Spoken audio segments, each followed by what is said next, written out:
My name is Sarah Mitchell. I'm 32 years old, and for as long as I can remember, I've been the outsider in my own family. You know how some families have a scapegoat, the one everyone whispers about, criticizes, or quietly excludes? That's me. I don't know if it started because I was quieter, more independent, or simply because I didn't bend as easily to family expectations, but by the time I hit my 20s, the pattern was clear. I was the other, the one they loved to dismiss. Still, Thanksgiving had always been sacred to me.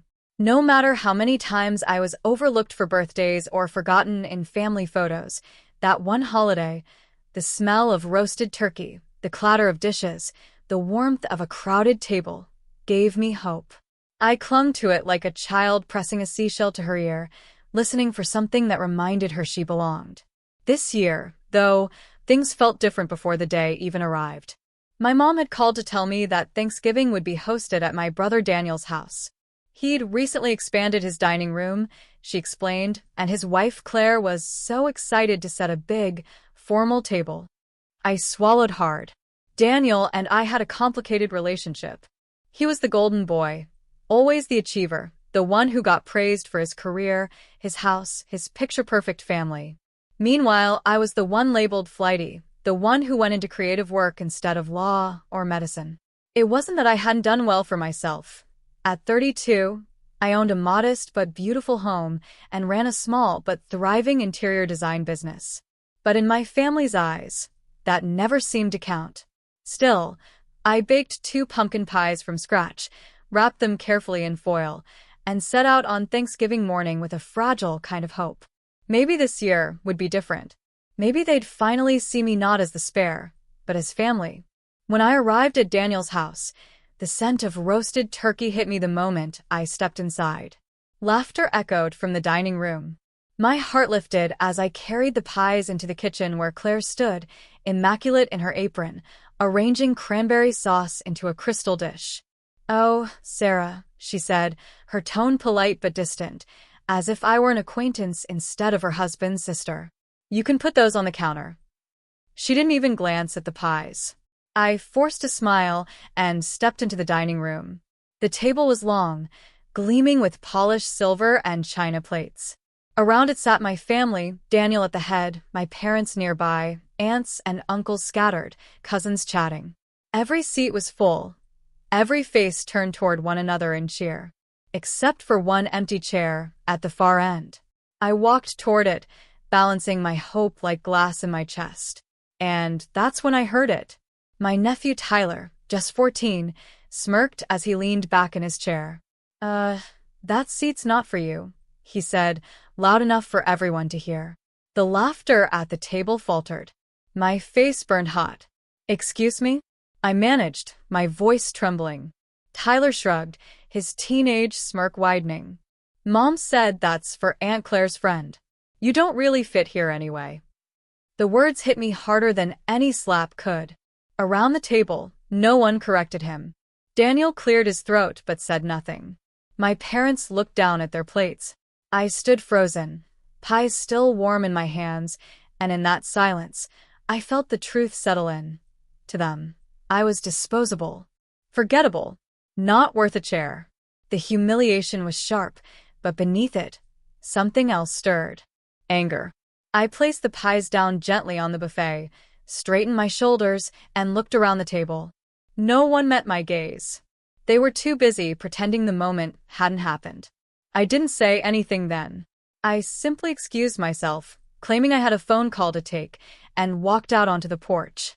The November air bit cold against my skin, sharper than the tears burning behind my eyes. For a moment, I thought about leaving, driving home, pretending none of this mattered. But then I remembered something they didn't know. Something they'd clearly forgotten. That table, the one they were so protective of, the one Tyler had so smugly guarded, it wasn't Daniel's. It was mine. Years ago, when my interior design business had its first big success, I had gifted Daniel and Claire that very dining table. A handcrafted oak masterpiece, custom designed, worth more than anything else in that room. I had bought it, polished it, and given it to them as a wedding present. And now, here they were, telling me I didn't deserve a seat at it. I stared through the window at their laughter, at Tyler's smug grin, and something inside me hardened. If they thought I didn't belong, I would show them. Not with begging, not with tears, but with truth. Because the one thing they'd overlooked was this. No matter how many times they tried to erase me, they couldn't erase the fact that the foundation they sat on was mine. The rest of that Thanksgiving dinner passed in a blur. I slipped back inside after standing on the porch, but I couldn't bring myself to sit at the table. Instead, I busied myself in the kitchen, refilling drinks when asked, carrying out serving bowls, anything to avoid the eyes I knew weren't meeting mine. I caught my reflection in the oven door at one point, a 32-year-old woman with dark circles under her eyes, her carefully chosen blouse now damp with sweat at the collar, her hazel eyes dimmed by humiliation. I had always thought I could handle being the family afterthought, but that night proved me wrong.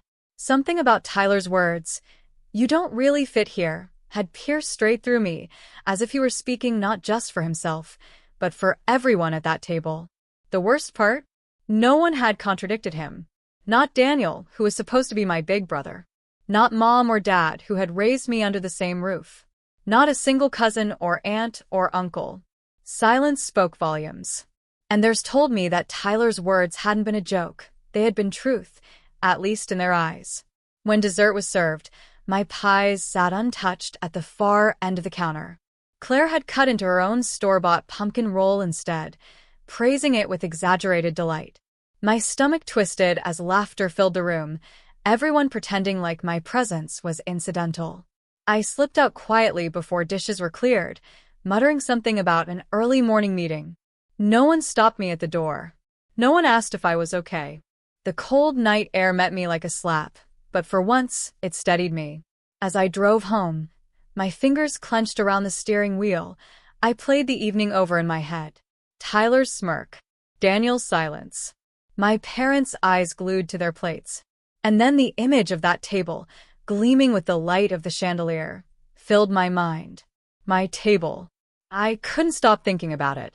The irony of it burned in my chest. How they could laugh and feast and exclude me at a table I had given them. How they could declare me unworthy of a chair when the very wood beneath their elbows was mine. For years, I had told myself to endure, to accept my place as the forgotten one. But that night, something inside me shifted. I realized I wasn't powerless. The days after Thanksgiving were heavy. I moved through work on autopilot, drawing sketches for clients, rearranging furniture, offering color palettes, but inside I was still sitting in that dining room, invisible. One evening, I called Claire, my cousin Claire, not my sister-in-law, the one who'd been my only real ally growing up. She lived 2 states away, but she always picked up when I called. Her voice was warm on the line. "Hey, Sarah. How was Thanksgiving?" The lump in my throat nearly choked me. "Awful," I whispered. I told her everything. Tyler's words, Daniel's silence, the untouched pies, the suffocating humiliation. When I finished, there was silence on her end for a moment. Then she said, her voice firm, "Sarah, that's cruel. It's not just thoughtless, it's deliberate. They wanted you to feel small." Tears spilled down my cheeks. I don't know why they hate me so much. What did I do? "You existed outside their little mold," Claire said simply. "That's enough for people like them. But Sarah, you're not powerless. You've built a life for yourself. They don't get to define your worth." Her words sank deep, soothing and sharp all at once. I realized she was right. I had spent too many years letting their opinion cage me, letting their silence dictate who I thought I was. But maybe it was time to remind them and myself that I wasn't the disposable one. That weekend, I went into the storage room in my basement. Stacks of old design portfolios leaned against the wall, next to boxes of fabric swatches and a dusty toolbox. I pulled out a folder labeled Mitchell Residence, 2015. Inside were the blueprints for Daniel and Claire's dining room, the one I had designed when they expanded their house. My signature was at the bottom of the page, and alongside it were the order forms for the custom oak dining table, the one they now sat at, guarding like a throne. My chest tightened as I stared at the papers. That table wasn't just a piece of furniture. It was proof of my skill, my generosity, my contribution. Proof that I wasn't the afterthought they painted me to be. I pressed the folder against my chest, my hazel eyes burning with new determination. They had told me I didn't fit at the table. But without me, they wouldn't even have one. The thought stayed with me, growing louder each day. It followed me into work, into bed, into the quiet moments when I made coffee or folded laundry. At first, it was just a whisper. You gave them the table. Then it became a mantra. It's yours, not theirs. And finally, it became a question. Why are you letting them erase you when you hold the foundation of their celebration in your hands? I started journaling, pouring out the years of slights I'd swallowed. The birthday I wasn't invited to. The Christmas where everyone exchanged gifts but no one handed me one. The family photo I was cropped out of. Each memory was a cut I'd ignored. But together, they painted a picture. I hadn't just been forgotten. I had been systematically excluded. And Thanksgiving had been the final straw. A week later, I drove past Daniel's house on my way to a client. I slowed as I passed, staring at the windows glowing with holiday lights. For the first time, I didn't feel envy. I felt ownership. I remembered sanding that oak table, running my hand across its smooth finish before delivery. I remembered Daniel shaking my hand, thanking me for the gift. I remembered Claire saying, "This will be perfect for our family dinners." My family dinners. It hit me then. I wasn't going to beg for a seat anymore. I was going to remind them who owned the table. That night, I drafted a letter. Not out of spite, but out of clarity. I kept it tucked in my notebook for now, the ink fresh, the words firm. In it I wrote, "You may decide who sits in your circle, but don't forget who built the foundation you sit on. Don't forget the hands that gave you that table. Don't forget the sister you erased. Because one day, the table may not be yours to claim." I signed it, folded it, and slid it into an envelope. I didn't know yet when I'd deliver it. But holding it in my hands, I felt stronger than I had in years. Because for once, I wasn't begging to belong. I was preparing to show them that without me, they had no foundation at all. The letter I wrote sat in the top drawer of my nightstand for days, the sealed envelope, like a pulse I could feel every time I reached for my phone charger. Sometimes I'd pull it out, hold it in my hands, and imagine delivering it, sliding it across Daniel's perfect granite countertop, watching his face pale as he read the truth. Other times, I wondered if I'd ever have the courage to send it at all. But the longer I kept it, the clearer one thing became. Thanksgiving had not been an isolated incident. It had been the boiling point of years' worth of small, calculated exclusions. When I let myself really remember, the memories came flooding back. I remembered my 21st birthday. Daniel had promised to take me out for drinks. Just the two of us, a little sibling celebration. I'd waited at the bar for over an hour, sipping water, stomach tight with anticipation. He never showed. The next morning he texted, "Sorry, went out with the guys last night." You understand, right? I did understand, too well. He always chose someone else. I remembered Christmas 5 years ago. Everyone exchanged gifts, laughter echoing as wrapping paper flew across the room. When the pile dwindled, I sat there with nothing in my lap. My mom had shrugged and said, "Oh, I thought Claire was handling yours." Claire, of course, thought my parents had. The truth? No one had thought of me at all. And I remembered the 4th of July barbecue, when the family photo was taken. I had stepped out to grab more drinks, and when I returned, they were already posed, smiling, immortalized without me. Later, when the photo was framed in Daniel's hallway, my absence was a glaring hole I couldn't unsee. It wasn't just forgetfulness. It was a pattern, a system. And for too long, I had played along, forcing smiles, telling myself it wasn't worth making a scene. But every time I swallowed the hurt, it grew heavier. By Thanksgiving, it had become unbearable. Tyler's sneer hadn't just been about a chair. It had been the loudest echo of everything I'd been told silently for years. You don't belong. But what none of them realized was that I had built my own life outside of their circle. They didn't come to my house often. Maybe they forgot, or maybe they didn't want to see, that my home wasn't just modest, as Claire once called it. It was beautiful. A craftsman-style house on the edge of town, with hand-picked furniture, walls painted in warm, inviting tones, and a dining room of my own. A room that had hosted friends, colleagues, and neighbors, people who actually saw me. And unlike Daniel's, where my seat was not for me, mine always had room for everyone who entered. I found myself wandering into my own dining room more often that week. My table wasn't as large as the one I'd gifted Daniel, but it was mine. Sturdy, oak-stained, with chairs I'd refinished myself. I'd run my hands across the grain, imagining the meals I could host there if I chose to. For the first time, the thought occurred to me, why did I keep clinging to their table, their approval, their scraps of acceptance, when I had a table of my own waiting? That realization stung almost as much as the betrayal. I had begged for so little from them when I already had so much within myself. Claire, my cousin, not my sister-in-law, called again that Saturday. She had a way of sensing when I needed her. "Still thinking about Thanksgiving?" she asked gently. I laughed bitterly. "I don't think I'll ever stop thinking about it. Tyler told me I didn't fit, and no one disagreed. Do you know what that feels like?" "I do," she said softly. "But here's the thing, Sarah. You don't need to fit at their table. You're trying to squeeze yourself into a space that was never built for you. Build your own space. Invite people who see you." Her words lingered long after we hung up. Build your own space. That night, I sat at my kitchen counter, scrolling through social media. Photos of my family at Daniel's table flooded my feed. Claire had posted a perfectly lit shot of the dining room, the turkey gleaming, everyone smiling. Everyone but me, because I wasn't there. But as I scrolled past, something inside me shifted. Instead of crying, instead of feeling gutted, I whispered, "Fine. Let them have their picture. I'll make my own." I pulled out my notebook and began to plan.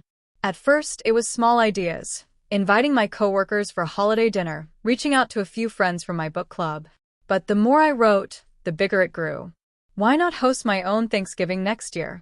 Why not invite the people who had shown up for me? The ones who sent flowers when I landed my first big client, who texted me on my birthday without Facebook reminders, who didn't make me prove my worth for a chair. Why not take back the holiday that had been weaponized against me? The thought electrified me. For the first time in weeks, I felt excited. Still, the bitterness simmered. As much as I wanted to move forward, part of me still wanted them to see. To know. To understand that the table they had so proudly used to exclude me was never theirs in the first place. I found myself fantasizing about telling them. Maybe at Christmas. Maybe casually, in front of everyone. "Funny thing, this table you're sitting at, it's mine." The image made me smile, even as my stomach twisted with nerves. But then another thought struck me. What if I didn't just tell them? What if I showed them? I glanced again at the envelope in my drawer, my letter. Maybe it wasn't enough to leave words unspoken in paper. Maybe action was the only language they understood. The next week, I threw myself into work. Design projects kept me busy, but my mind kept wandering back to Thanksgiving. I couldn't let it go. On Friday, I had lunch with a client who happened to know Claire socially. Over coffee, she mentioned casually, "I saw pictures of your brother's Thanksgiving. That table was stunning. Where did they get it?" The question made my heart thump. I smiled faintly. "I designed it," I said. Her eyes widened. "Really? It's gorgeous. I had no idea you were the one behind it." For the rest of the afternoon, I couldn't stop thinking about her reaction.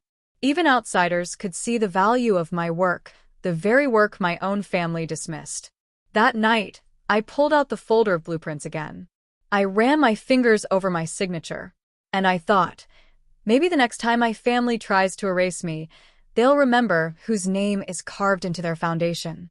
The bitterness didn't vanish. If anything, it sharpened into resolve. I knew the holidays would bring more opportunities for them to dismiss me. Christmas, New Year's, birthdays. There was always another gathering where I'd be sidelined.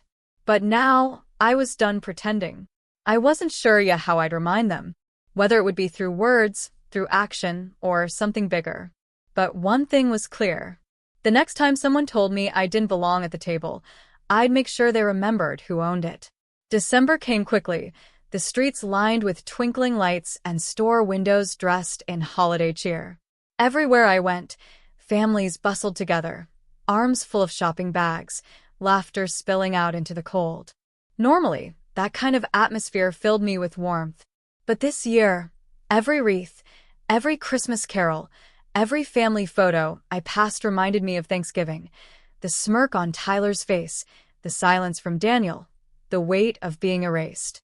And yet, this season, something had shifted inside me. Instead of curling into myself like I always had, I felt a quiet fire building.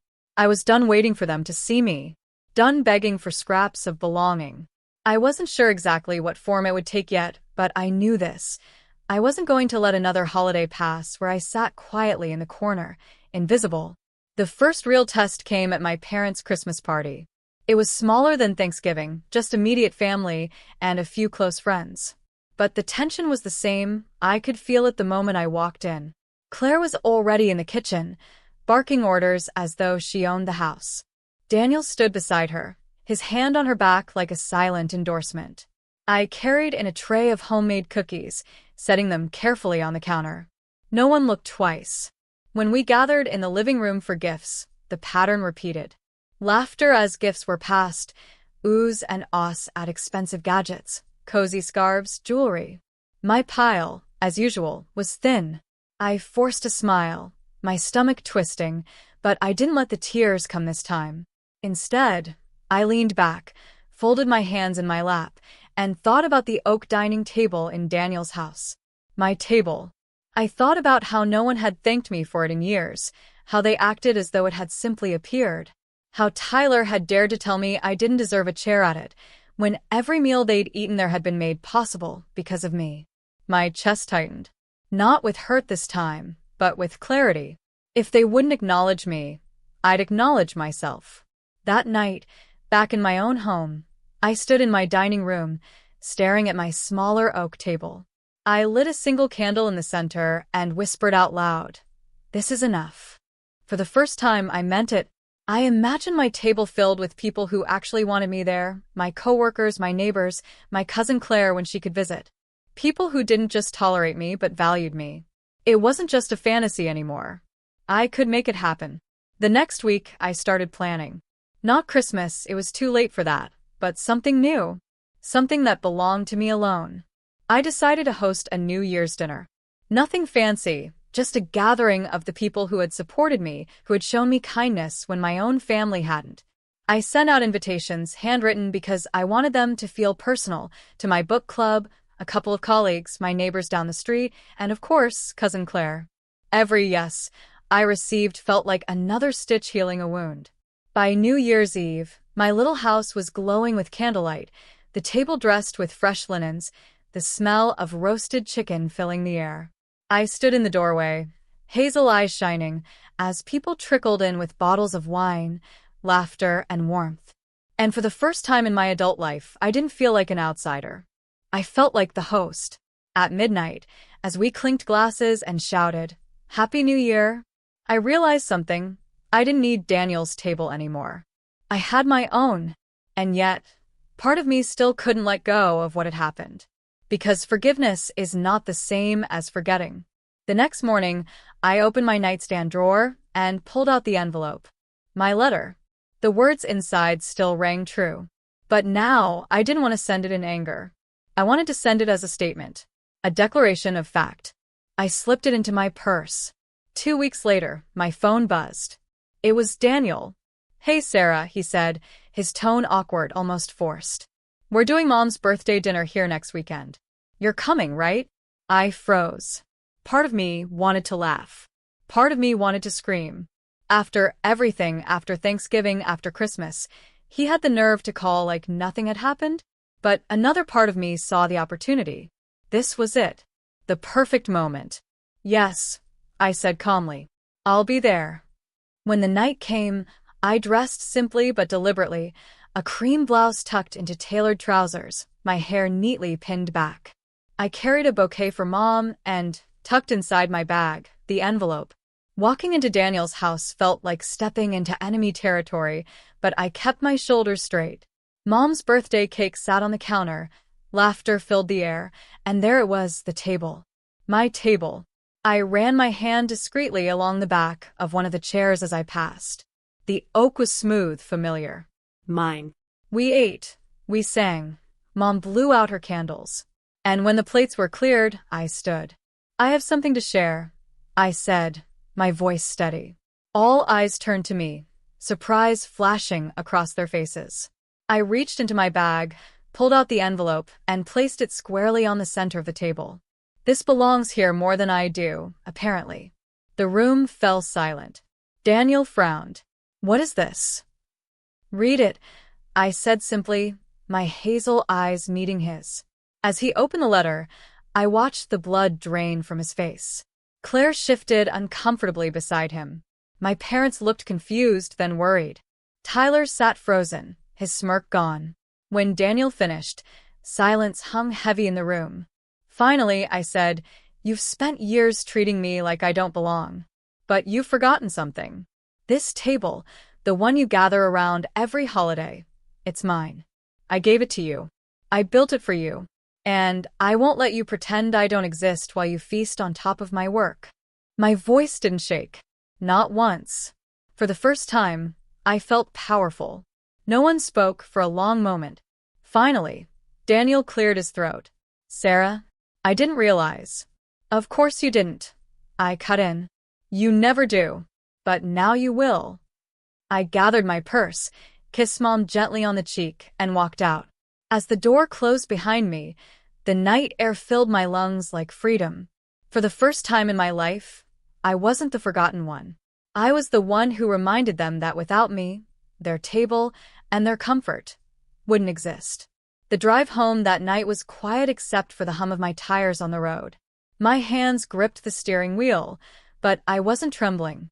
For once, I wasn't replaying the humiliation of another family gathering. I was replaying my own voice, steady and clear, as I'd stood over the table and told them the truth. I expected to feel guilty, or even ashamed, for confronting them so directly. But I didn't. Instead, I felt lighter, as though I'd finally set down the heavy burden I'd been dragging behind me for years. Still, part of me wondered what the fallout would be. The next morning, my phone buzzed with a string of messages. First from Daniel, "We need to talk." Then from Mom, "Sarah, why did you do that?" Everyone was so upset. Then Claire, my sister-in-law, "That was unnecessary and dramatic. You ruined your mother's birthday." I stared at the screen, my jaw tightening. Not one message said, "We're sorry." Not one admitted they'd hurt me first. They were upset, not because of the truth, but because I dared to speak it out loud. For years, I'd played the quiet role, the one who absorbed every slight and kept smiling. But after Thanksgiving, after Christmas, after Tyler's words echoing in my ears, how could I stay silent anymore? I didn't reply. Not yet. Later that week, I met Cousin Claire for coffee, the one person who had always understood. "You did the right thing," she said firmly, stirring sugar into her latte. "It's about time they heard the truth." I sighed. Mom thinks I ruined her birthday. Daniel says we need to talk. But none of them want to acknowledge what they've done. "They probably won't," she said softly. "Not right away. People don't like being confronted with their cruelty.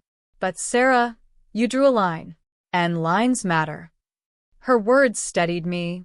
For so long, I had felt powerless, like a leaf blowing wherever my family wanted me. But now, for the first time, I'd set a boundary. A few days later, Daniel called. I let it go to voicemail. His voice was tight, controlled. "Sarah, what you did was out of line. You embarrassed me in front of the whole family. You can't just bring up old grudges like that. The table doesn't matter. It's just furniture. You need to let things go." Just furniture. I laughed bitterly when I heard it. To him, maybe. But to me, that table represented every time I had given, every time I had poured myself out for them, only to be treated as less. It wasn't just oak and polish. It was the years of my life they'd chosen to overlook. I deleted the message without replying. What surprised me most was what happened next. At work, during a design consultation, one of my clients, a woman who happened to know my parents socially, pulled me aside. "I heard what you said at your mom's birthday," she said gently. "Word travels fast in families." My stomach dropped. "Oh." She smiled faintly. "Good for you. Not many people have the courage to call out their families when they're wrong. I wish I had, years ago." Her words shocked me. For so long, I had believed my silence was what kept the peace.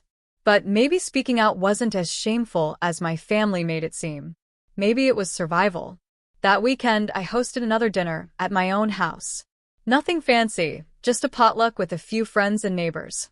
But as the table filled with food, as voices filled the room with laughter, I felt something I hadn't in a long time: belonging.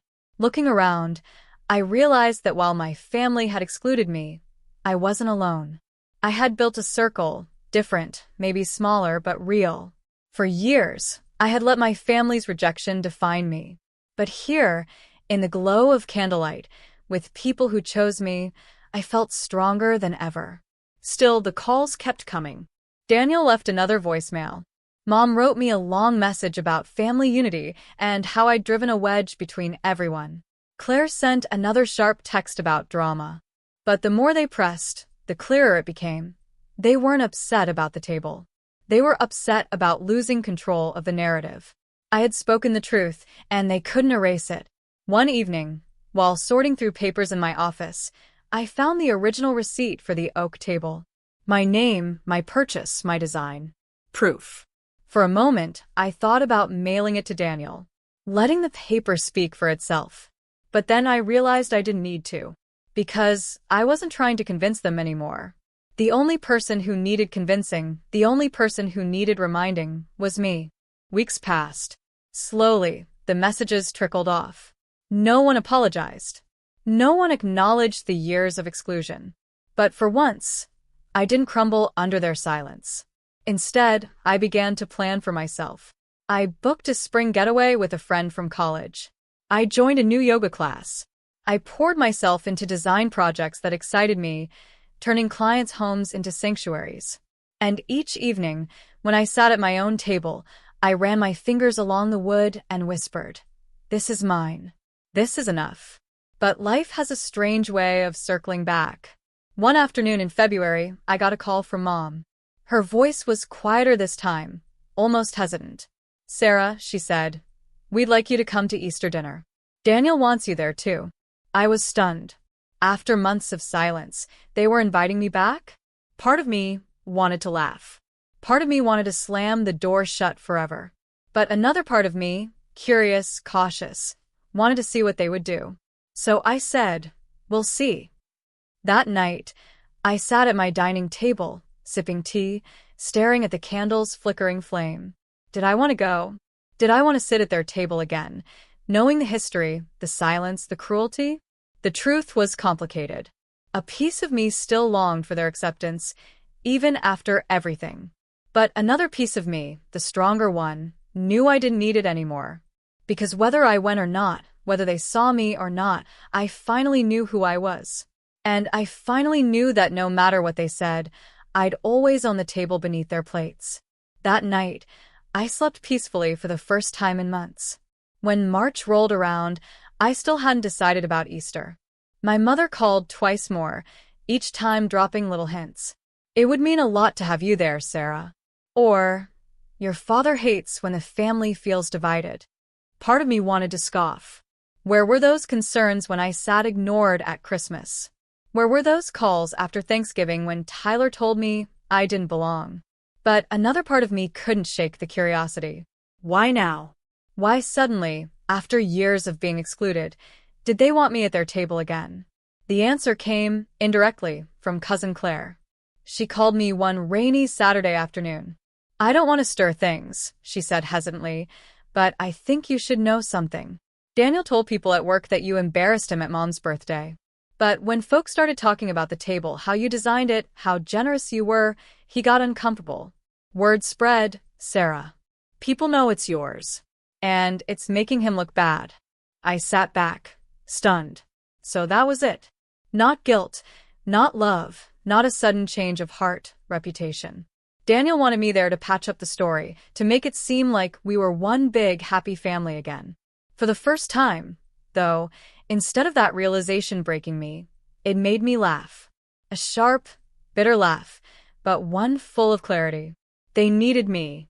The days leading up to Easter, I went back and forth. One moment I thought, forget them. I'll host my own dinner, like I did on New Year's. The next I thought, no. Show up. Let them see you're not afraid. In the end, I chose the second. Not because I needed their approval, but because I wanted to see the look on their faces when I walked in, head held high, no longer begging for scraps. Easter Sunday arrived bright and sunny. I dressed deliberately. A pale blue blouse tucked into black trousers, a silver necklace catching the light at my collarbone. Simple, but strong. My hazel eyes were clear in the mirror, my brown hair pulled into a neat low bun. I carried a small bouquet of tulips, Mom loved them, and I wasn't going to let Daniel or Claire strip me of my kindness. When I walked through the door, conversation faltered. For a moment, everyone seemed to freeze. Then my mother stepped forward, smiling tightly. Sarah, I'm so glad you came. I kissed her cheek and handed her the flowers. My father nodded at me, his eyes tired. And then I saw Daniel. He stood near the dining room entrance, arms crossed, his jaw tense. Claire hovered beside him, her smile brittle. Tyler was already seated, fiddling with his phone. The table was set, gleaming in the sunlight. My table. We went through the motions. Small talk in the living room. Compliments about the food. I answered politely, but inside, I felt like an observer, watching the cracks beneath the surface. Daniel laughed a little too loudly at jokes. Claire poured herself a second glass of wine before dinner. Finally, we gathered at the table. I noticed an empty chair next to Mom. No one had to tell me it was mine. This time, they'd made sure there was a seat. I sat down, my back straight, my heart steady. As the meal went on, I waited for someone to say it. An apology, a thank you, a single acknowledgement of the truth. But none came. Instead, Daniel cleared his throat halfway through dessert. So, he said, trying for casual, I'm glad we're all here. It's good to put things behind us, right? I set down my fork, my hazel eyes narrowing slightly. Behind us, I repeated softly. He shifted uncomfortably. You know what happened at Mom's birthday. Let's just move on. We're family. There it was. Not an apology. A dismissal. A tidy sweep under the rug. I leaned forward, my voice calm but firm. Daniel, moving on requires acknowledgement. And no one here has even admitted what you did. You let your son tell me I didn't belong. You stayed silent while I was humiliated. And when I finally spoke up, you called me dramatic. The room went still. My parents looked down. Tyler's smirk faltered. Claire opened her mouth, but I held up a hand. No, I said firmly. You don't get to rewrite this. Not anymore. For a moment, silence pressed heavy around us. Then Daniel's voice rose, defensive. You're blowing this out of proportion, Sarah. It was one comment from a kid. One comment, I echoed, my voice tightening. One comment that summed up years of being excluded, ignored, erased. You think I don't remember the birthdays you skipped? The Christmases with no gift for me? The photos you took without me? You've made it clear, over and over, that you don't think I belong. My voice trembled, but not from weakness. From power. From finally saying what I'd swallowed for years. Daniel's face flushed. Claire shifted in her seat. My mother dabbed at her eyes. I came today, I said, softer now, not because I wanted your approval, but because I wanted to look you in the eye and tell you, I don't need it anymore. I know my worth. I know what I've built. And I know whose hands gave you the very table you gather around. I pushed my chair back, the sound echoing in the silent room. So, if you want me in your life, it won't be on your terms anymore. It'll be on mine. I stood, my legs steady, my chest rising with each breath. No one stopped me. No one spoke. As I walked to the door, I felt eyes on my back. For once, I didn't feel small under their gaze. I felt tall, unshakable. Outside, the sun was still shining. The air smelled of fresh grass and spring blossoms. And for the first time in years, I felt free. That night, I sat at my own table with a simple plate of leftovers I'd brought home. Alone, but not lonely. My candle flickered softly, the oak beneath my fingers steady and sure. I whispered to myself, I am enough. And I believed it. The weeks after Easter were strangely quiet. For the first time in years, my phone didn't buzz with messages about family dinners, holiday plans, or reminders of events I wasn't really welcome at. It was as if my family had decided to give me what they always claimed I wanted: space. At first, the silence stung. I would glance at my phone in the evenings, half expecting another guilt-laden text from Mom or a curt voicemail from Daniel. But nothing came. No apologies. No invitations. No small talk to smooth over the cracks. And yet, slowly, I realized the quiet was not a punishment, it was a gift. Because in the silence, I could finally hear myself. I threw myself into my work with renewed energy. My design business began to flourish in ways it never had before. Word of mouth spread after a few high-profile clients praised my work. Photos of the oak table at Daniel's house, yes, my table, circulated on social media after Mom's birthday, and people began asking, who designed that? For years, my family had tried to erase me. But now, ironically, the very thing they used to humiliate me had become proof of my skill, my vision, my place in the world. Each new client felt like a reminder, you are not invisible. You are building something of your own. Outside of work, my life began to fill in ways I hadn't expected. My neighbors started dropping by more often, bringing baked goods or asking me to join them for walks. My book club became a weekly highlight, the laughter around my living room warmer than anything I had felt at Daniel's house in years. And slowly, I began to see that family doesn't have to mean blood. Family can be the people who choose you, who see you, who save you a chair without being asked. One Saturday evening in May, I hosted another dinner. This time, it wasn't just a few friends, it was a full table, every seat filled with people I loved and who loved me back. Candles glowed, glasses clinked, and the air buzzed with conversation. I stood at the head of the table, looking around at the faces lit with laughter, and something inside me finally settled. I didn't need Daniel's approval. I didn't need Claire's icy politeness. I didn't even need my parents' reluctant tolerance. I had my own table now. My own circle. My own family. Later that night, after everyone left and the house was quiet again, I stepped outside with a glass of wine. The spring air was cool, the stars bright overhead.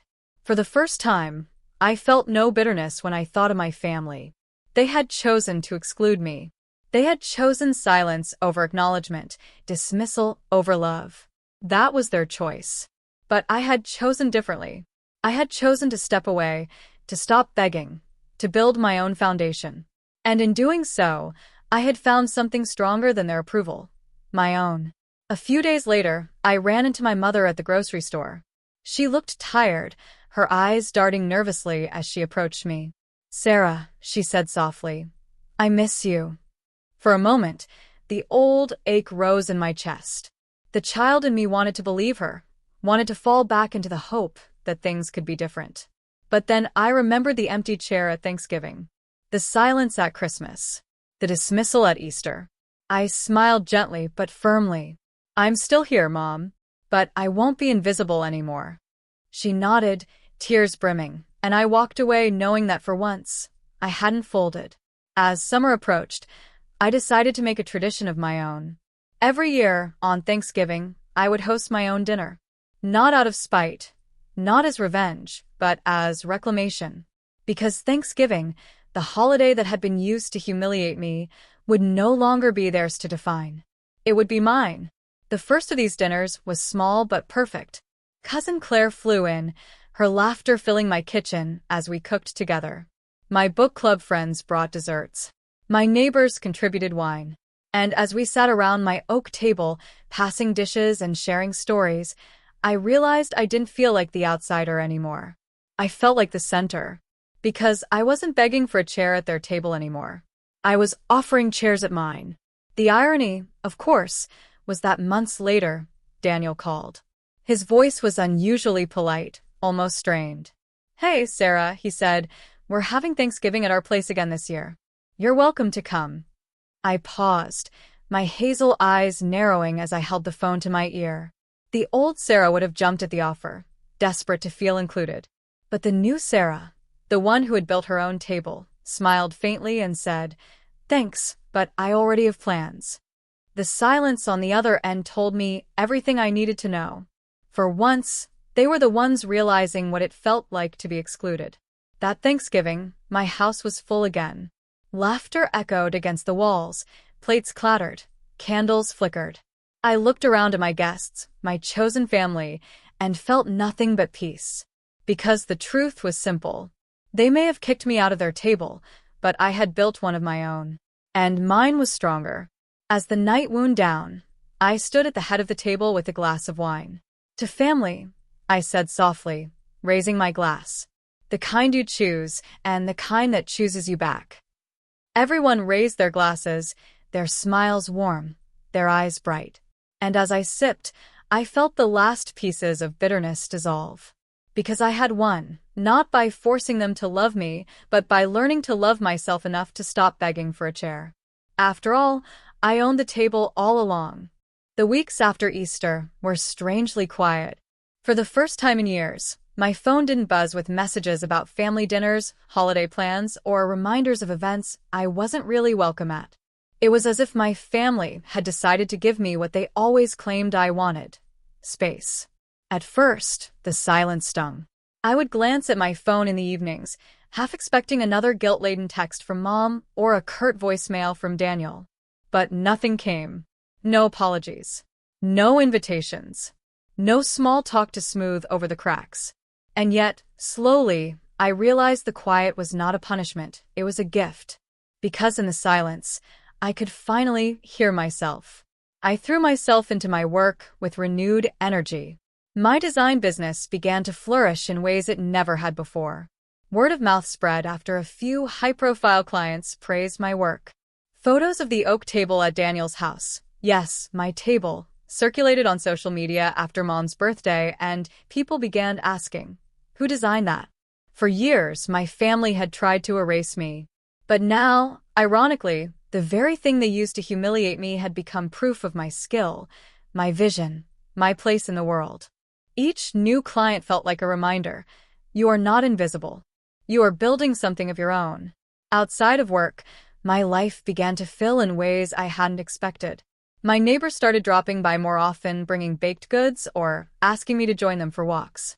My book club became a weekly highlight, the laughter around my living room warmer than anything I had felt at Daniel's house in years. And slowly, I began to see that family doesn't have to mean blood. Family can be the people who choose you, who see you, who save you a chair without being asked.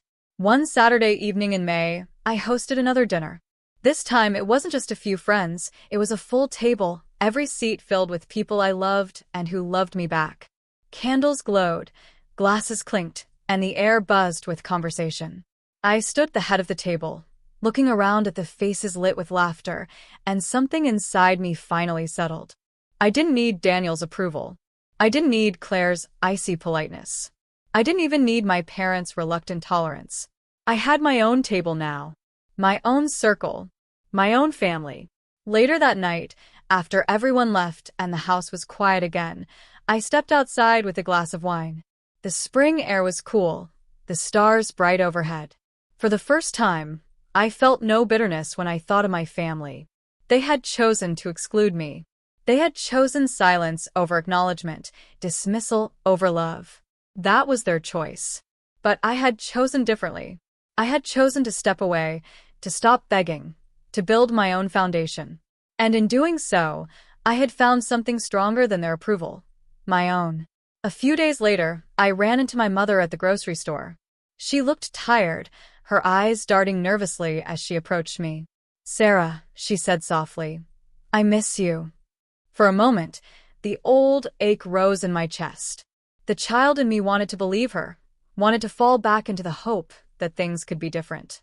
But then I remembered the empty chair at Thanksgiving, the silence at Christmas, the dismissal at Easter. I smiled gently but firmly. I'm still here, Mom, but I won't be invisible anymore. She nodded, tears brimming, and I walked away knowing that for once, I hadn't folded. As summer approached, I decided to make a tradition of my own. Every year, on Thanksgiving, I would host my own dinner. Not out of spite, not as revenge, but as reclamation. Because Thanksgiving, the holiday that had been used to humiliate me, would no longer be theirs to define. It would be mine. The first of these dinners was small but perfect. Cousin Claire flew in, her laughter filling my kitchen as we cooked together. My book club friends brought desserts. My neighbors contributed wine. And as we sat around my oak table, passing dishes and sharing stories, I realized I didn't feel like the outsider anymore. I felt like the center. Because I wasn't begging for a chair at their table anymore. I was offering chairs at mine. The irony, of course, was that months later, Daniel called. His voice was unusually polite, almost strained. "Hey, Sarah," he said, "we're having Thanksgiving at our place again this year. You're welcome to come." I paused, my hazel eyes narrowing as I held the phone to my ear. The old Sarah would have jumped at the offer, desperate to feel included. But the new Sarah, the one who had built her own table, smiled faintly and said, "Thanks, but I already have plans." The silence on the other end told me everything I needed to know. For once, they were the ones realizing what it felt like to be excluded. That Thanksgiving, my house was full again. Laughter echoed against the walls, plates clattered, candles flickered. I looked around at my guests, my chosen family, and felt nothing but peace. Because the truth was simple. They may have kicked me out of their table, but I had built one of my own. And mine was stronger. As the night wound down, I stood at the head of the table with a glass of wine. "To family," I said softly, raising my glass. "The kind you choose, and the kind that chooses you back." Everyone raised their glasses, their smiles warm, their eyes bright. And as I sipped, I felt the last pieces of bitterness dissolve. Because I had won, not by forcing them to love me, but by learning to love myself enough to stop begging for a chair. After all, I owned the table all along.